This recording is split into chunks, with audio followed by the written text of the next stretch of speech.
آپ دیکھ رہے ہیں ایون مشاعرہ میڈیا پر۔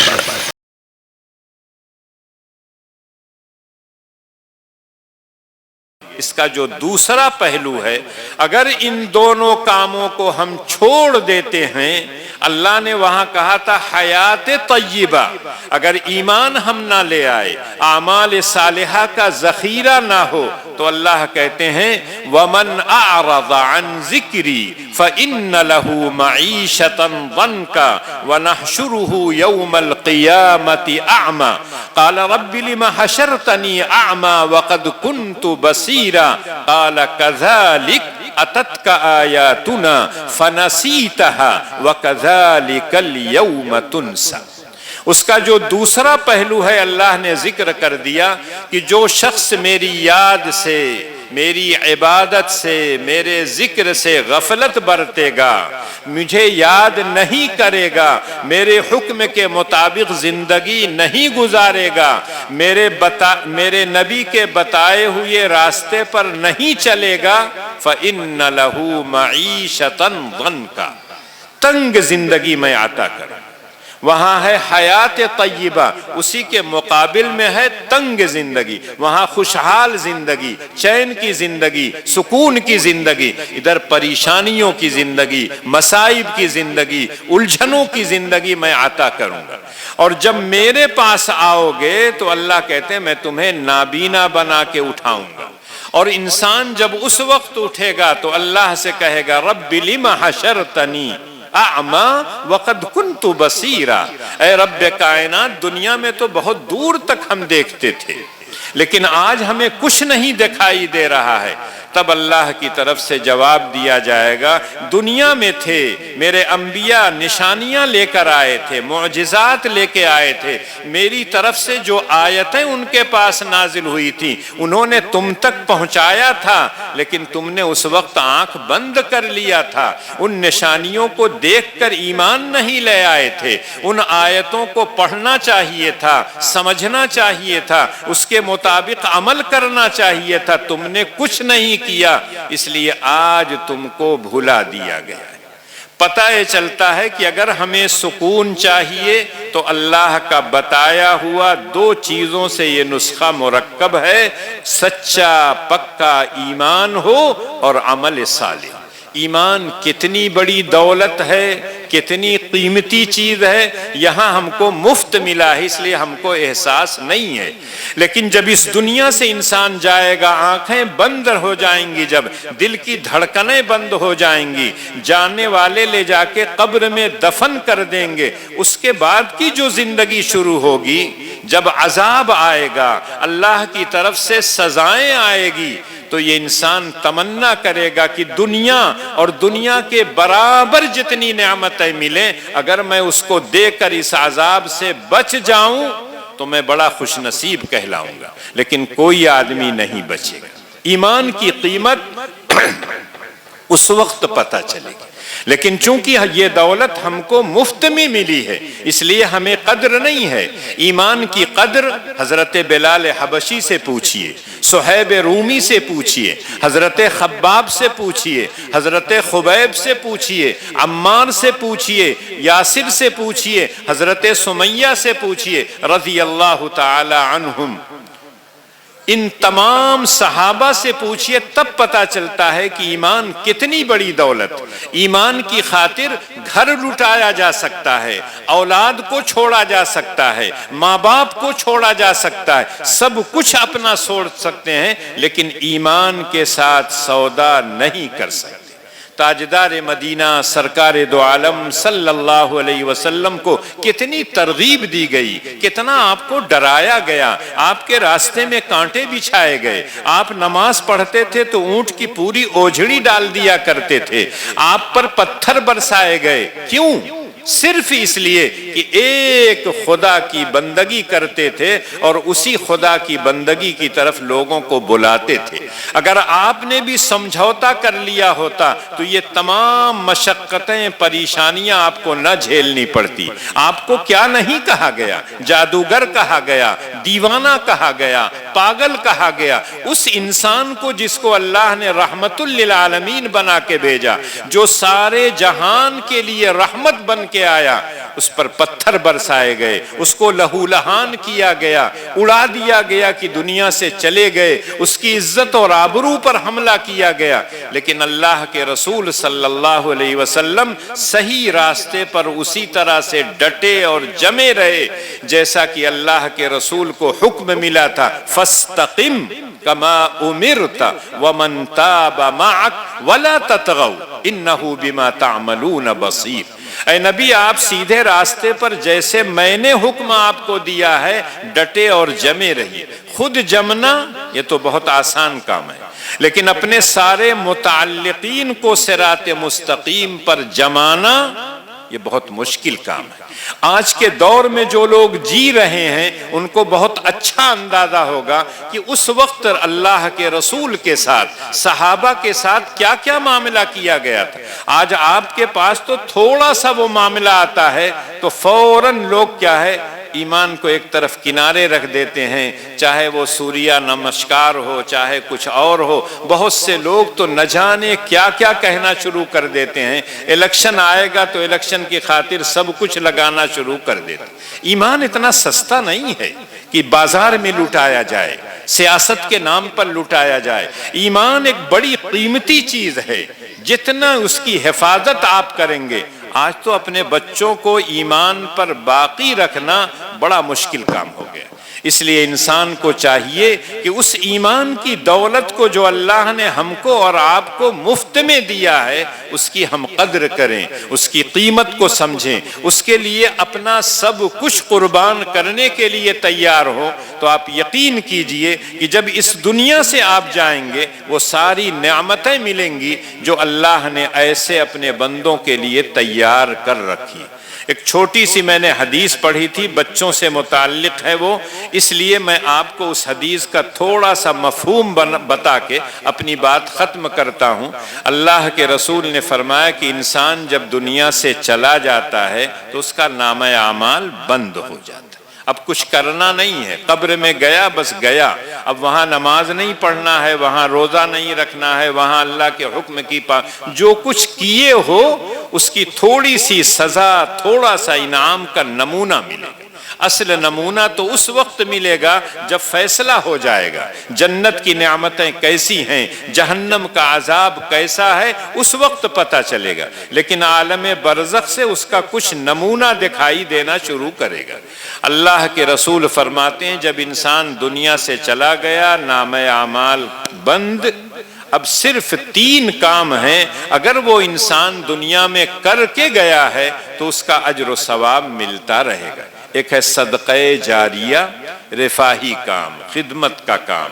مدرسہ نہیں ہے، مدرسہ بنوا دیا، مسجد نہیں ہے، کہیں مسجد بنوا دیا، راستہ خراب ہے، راستہ بنوا دیا، غریب ہیں، بیوہ ہیں، یتیم ہیں، گھر نہیں ہے، ان کے لیے آپ نے گھر بنوا دیا، کہیں پانی کا نظم نہیں ہے، آپ نے موٹر لگوا دیا، نل لگوا دیا۔ تو جب تک ان چیزوں سے لوگ فائدہ اٹھائیں گے آپ کے کھاتے میں اجر و ثواب لکھا جاتا رہے گا۔ او علم ينتفع به، یا وہ علم جس سے لوگ فائدہ اٹھائیں۔ آپ نے کسی کو اچھی بات بتائی، آپ نے کوئی کتاب لکھ دی، وہ اچھی بات، اچھی کتاب جہاں تک جائے گی آپ کو اس میں کچھ نہ کچھ نیکی ملتی رہے گی۔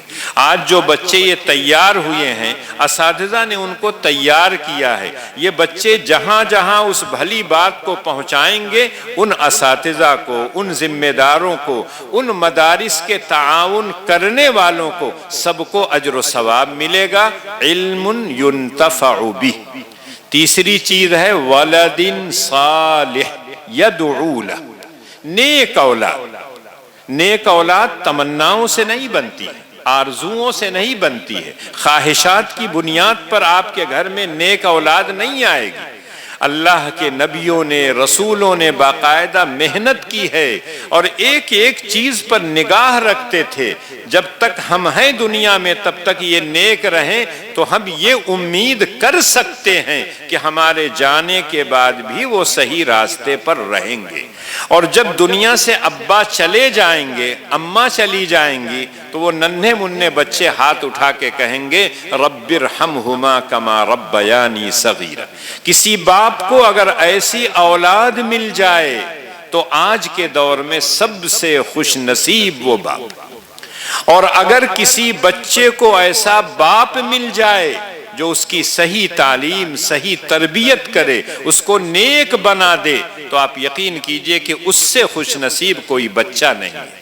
تو پتہ یہ چلتا ہے کہ اللہ کی یہ امانت ہے ہم کو جو ملی ہے، اس کو صحیح طور پر آپ ڈھال دیجئے تاکہ وہ نیک بن جائیں. جب تک دنیا میں آپ رہیں، آپ کا نام، آپ کے ادارے کا نام، محلے کا نام، گاؤں کا نام، اپنے اساتذہ کا نام روشن کریں گے. اور جب دنیا سے چلے جائیں گے تو رب ارحمہما کما ربیانی صغیرہ کہہ کر دعائیں کریں گے.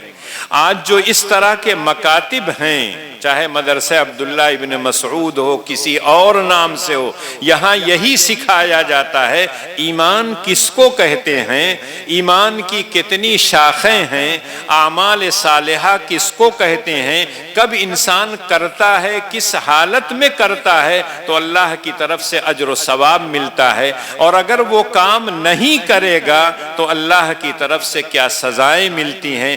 دنیا میں جب تک ہم رہتے ہیں چین اور سکون تلاش کرتے ہیں، لیکن چین اور سکون اصلی جو ہے وہ جنت میں ملے گا. وہاں کوئی دکھ نہیں ہوگا، کوئی رنج نہیں ہوگا، کوئی غم نہیں ہوگا. قرآن کی وہ آیتیں پڑھیے جس میں جنت کی نعمتوں کا تذکرہ ہے. جب کوئی انسان پڑھتا ہے اور عربی زبان سمجھتا ہے تو آپ یقین کیجئے اندر سے وہ خوش ہو جاتا ہے. فی جنت عالیہ لا تسمع فیہا لاغیہ فیہا عین جاریہ فیہا سرر مرفوعہ واکواب موضوعہ ونمارق مصفوفہ. ایک ایک آیت پڑھیے تو پتہ چلتا ہے کہ اللہ کی طرف سے کیا کیا ملنے والا ہے. اور جب جہنم کے عذاب کا تذکرہ پڑھیے تو کتنا بھی سخت دل انسان ہوتا ہے، تھوڑی دیر کے لیے جھرجھری اس کے بدن میں پڑ جاتی ہے، تھوڑی دیر کے لیے وہ گھبراتا ہے. لیکن جب انسان گھبرا کر اللہ کی طرف پلٹتا ہے اور اللہ کی خوشنودی اور رضا جوئی کے لیے نبی کے بتائے ہوئے طریقے پر معمولی کام کرے گا جس کو ہم آپ دنیا کا کام سمجھتے ہیں، وہ بھی اللہ کے ہاں بہت بڑا اجر و ثواب کا مستحق ہوگا وہ انسان جو ان کاموں کو کرے گا. تو یقیناً ہم کو اور آپ کو دنیا میں جو بھی مہلت ملی ہے اپنے ایمان کو پختہ کیجئے، اعمال صالحہ کا ذخیرہ جمع کیجئے، اپنے متعلقین کو، گھر والوں کو، سب کو جو ہے اس ایمان پر قائم رکھنے کے لیے، اس ایمان کی حفاظت کے لیے جو بندوبست ہو سکتا ہے سارا آپ کو کرنا چاہیے. دو دن کے بعد رمضان آنے والا ہے، رحمتوں کا مہینہ ہے، برکتوں کا مہینہ ہے. خیر اللہ کی طرف سے اتنا نازل ہوتا ہے جتنا کسی مہینے میں نہیں نازل ہوتا. اس لیے رمضان کی گھڑیوں کو ایک سیکنڈ بھی ضائع مت کیجیے، ایک لمحہ بھی ضائع مت کیجیے. جتنا آپ بٹورنا چاہیں نیکیاں، اچھے کام شوق سے آپ کیجئے، اللہ خوش ہو جائیں گے اور اللہ آپ کو نہ جانے کتنی نعمتوں سے نوازیں گے. نوافل کی پابندی کیجئے، تہجد کی پابندی کیجئے، روزہ رکھیے. اور روزہ ایک ایسی عبادت ہے کہ رب کائنات کے علاوہ کوئی نہیں جانتا کہ آپ روزے سے ہیں یا نہیں. وضو کرنے گئے، کلی کرتے وقت مار دیا اندر ایک دو گھونٹ، کون دیکھتا ہے؟ نہ ہمارے پاس کوئی مشین ہے، نہ آپ کے پاس کہ رکھ کے پتہ لگا لیں کہ یہ روزے سے ہیں یا نہیں. اللہ صرف جانتا. اور اسی لیے اللہ کہتے ہیں الصوم لی وانا اجزی بی. روزہ بندہ میرے لیے رکھتا ہے، میں اس کو بدلہ دوں گا. آج بچے جو انعام رکھا ہوا ہے، دیر ہو گئی اس لیے ان کو نہیں دیا گیا، کل دیا جائے گا۔ جب یہ انعام ملے گا، جس کے ہاتھوں سے ملے گا، آپ یقین کیجئے کہ بچے خوش ہو جائیں گے۔ اللہ کہتے ہیں روزہ داروں کو بدلہ میں دوں گا۔ رب کائنات جس عظیم ہستی کا نام ہے، ساری قدرت، سارا علم، سب کچھ اس کے پاس ہے، اس کی طرف سے اگر کوئی انعام ملے گا، کتنا بڑا انعام ملے گا، اس کو ہم سوچ نہیں سکتے۔ تو اس لیے رمضان کا مہینہ بالکل سر پر ہے اور آپ اس کے لیے بالکل تیار ہو جائیے۔ اللہ کے رسول صلی اللہ علیہ وسلم خود جاگتے تھے، گھر والوں کو جگاتے تھے اور باقاعدہ کہتے تھے رمضان کی گھڑیوں کو ضائع مت کرو۔ تو آپ سے بھی میری اپیل ہے، میری مائیں اور بہنیں ہیں، جو میرے بھائی بیٹھے ہوئے ہیں سامنے، باپ کے درجے میں ہیں، چچا کے درجے میں ہیں، بچوں سے بھی میری اپیل ہے کہ ان گھڑیوں کو مت ضائع کیجیے گا، بڑی قیمتی گھڑی ہے۔ اور اگر آپ نے رکھ لیا روزہ سچے دل سے، صاف ستھرا روزہ، اور جو اللہ سے مانگیں گے اللہ دے گا۔ اپنے لیے مانگیے، گھر والوں کے لیے مانگیے، امت کے لیے مانگیے، گاؤں والوں کے لیے مانگیے، ملک کی سلامتی اور تحفظ کے لیے مانگیے۔ ہمارے اکابر نے اس ملک کو سنوارنے کے لیے قربانیاں دی ہیں، خون بہائے ہیں، پھانسی کا پھندا کیا ہے قبول کیا ہے، لیکن آج جو حالات ہیں انہی وفاداروں سے کہا جاتا ہے کہ اپنی وفاداری کا ثبوت دو۔ کہاں کہاں سے ہم ثبوت دیں گے؟ ہمارے تو چپے چپے پر ہماری نشانیاں موجود ہیں۔ اس لیے حالات سے کبھی مت گھبرائیے، حالات پیش آتے رہیں گے، ہم کو جو کام کرنا ہے وہ کرنا ہے، مایوس مت ہوئیے۔ اللہ کی اطاعت و فرما برداری کے لیے جتنا آپ کر سکتے ہو کیجئے۔ جو بچے اس وقت چھوٹے ہیں، آئندہ کیا حالات ان کے ساتھ پیش آئیں گے ابھی سے ہم کو اور آپ کو نظر آتا ہے۔ اس لیے اس طرح کے مکتب میں ان بچوں کو بنیادی جو اسلام کی تعلیمات ہے وہ دلا کر اس کو پکا بنا دیجئے، پھر آپ ڈاکٹر بنائیے، انجینئر بنائیے، سائنسداں بنائیے، ڈی ایم بنائیے، ایس ڈی ایم بنائیے، ہم نہیں منع کرتے، لیکن پکا مسلمان پہلے بنا دیجئے۔ اللہ مجھ کو بھی اور آپ کو کہنے اور سننے سے زیادہ عمل کی توفیق عنایت۔ درود شریف پڑھ لیجئے۔ اللہم صلی علی محمد وعلی آل محمد کما صلیت علی ابراہیم وعلی آل ابراہیم انکا حمید مجید۔ اللہم بارک علی محمد وعلی آل محمد کما بارکت علی ابراہیم وعلی آل ابراہیم انکا حمید مجید۔ ربنا آتنا فی الدنیا حسنة وفی الآخرة حسنة وقنا عذاب النار۔ اللہم انا نسألک العفو والعافیة فی الدین والدنیا والآخرہ۔ اللہم اشف مرضانا ومرضى المسلمین۔ اللہم ارحم موتانا وموت المسلمین۔ اے اللہ تو رحیم ہے، کریم ہے، اے اللہ تو خالق اور مالک ہے، اے اللہ ہم تیرے بندے ہیں، ناتواں اور کمزور ہیں، غلطیاں ہم سے ہوتی ہیں، کوتاہیاں ہم کرتے ہیں۔ اے اللہ دن کے اجالے میں بھی، رات کی تاریکیوں میں بھی بڑے بڑے گناہ بھی ہم کرتے ہیں، چھوٹے بھی گناہ کرتے ہیں، جان بوجھ کر بھی کرتے ہیں اور انجان میں۔ اے رب العالمین تو ہم سے زیادہ ہمارے گناہوں کو جانتا ہے۔ اے اللہ تو محض اپنے فضل و کرم سے ہمارے گناہوں کو معاف فرما دے۔ اے اللہ ہماری کوتاہیوں کو درگزر فرما دے۔ اے اللہ گناہوں کی گٹھری لے کر تیرے سامنے حاضر ہیں، ہمیں یہ اعتراف ہے کہ ہم قصوروار ہیں، ہم گناہگار ہیں، سیاہکار ہیں، لیکن تیرے نام لیوا ہیں۔ اے اللہ تو اس نام کی لاج رکھ دے۔ اے اللہ تو ہم سب کی حفاظت فرما، ہمارے بچوں کی تو حفاظت فرما، بچیوں کی حفاظت فرما۔ اے اللہ ہمارے گھر کی حفاظت فرما۔ اے اللہ وہ گھر جس میں تیری عبادت کی جاتی ہے ان گھروں کی تو حفاظت فرما۔ اے رب کائنات جہاں تیرے دین کو سیکھا جاتا ہے اس طرح کے مکاتب اور مدارس کی تو حفاظت فرما۔ اے اللہ تو ہم سب کو دین پر چلنے والا بنا دے۔ اے اللہ تمام شرور و فتن سے ہم سب کو تو محفوظ رکھ دے۔ اے اللہ جس دین کو تو نے ہمارے لیے پسند کیا ہے، ہمیں اس بات کی توفیق دے دے ہم بھی سچے دل سے اس دین کو پسند کر لیں۔ اے اللہ جس کتاب کو ہماری ہدایت کے لیے تو نے اتارا ہے، اے اللہ اس کتاب کو زیادہ سے زیادہ پڑھنے، اس کو سمجھنے اور اس پر عمل کرنے کی کوشش کرنے کی ہمیں توفیق دے دے۔ اے اللہ جو لوگ جانتے ہیں اس کتاب کے معانی اور مفاہیم کو، اے اللہ ان کو اس بات کی توفیق دے کہ آنے والی نسلوں تک اس کے احکام کو پہنچائیں۔ اے رب کائنات جن بچوں نے یہاں پروگرام پیش کیا ہے، اے اللہ ان کو تمام شرور و فتن سے محفوظ رکھ، اے اللہ نظر بد سے ان کو محفوظ رکھ، اے اللہ حاسدوں کے حسد سے ان کو محفوظ رکھ۔ اے رب کائنات ان کو آئندہ دین کا سچا سپاہی، دین کا سچا داعی، دین کا سچا مبلغ بنا دے۔ اے اللہ جن بچیوں نے پروگرام پیش کیا ہے، اے اللہ ان بچیوں کو تو نیک اور صالح بنا دے۔ اے اللہ جہاں جائیں وہ چین اور سکون کا پیغام لے کے جائیں، جس گھر میں رہیں وہاں امن اور شانتی رہے، سکون رہے۔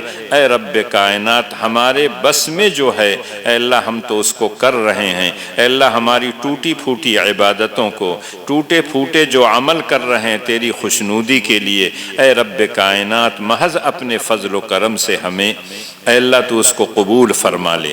اے اللہ مدرسہ عبداللہ ابن مسعود کو دن دوگنی رات چوگنی ترقی عطا فرما۔ اے اللہ جو اساتذہ وہاں پڑھاتے ہیں ان کو تمام شرور و فتن سے محفوظ رکھ۔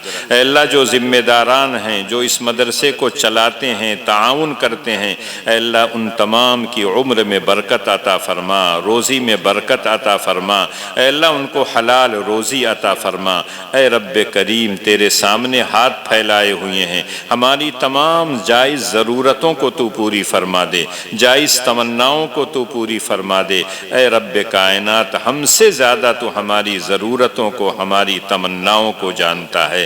اے اللہ تو محض اپنے فضل و کرم سے ہماری دعاؤں کو قبول فرما لے۔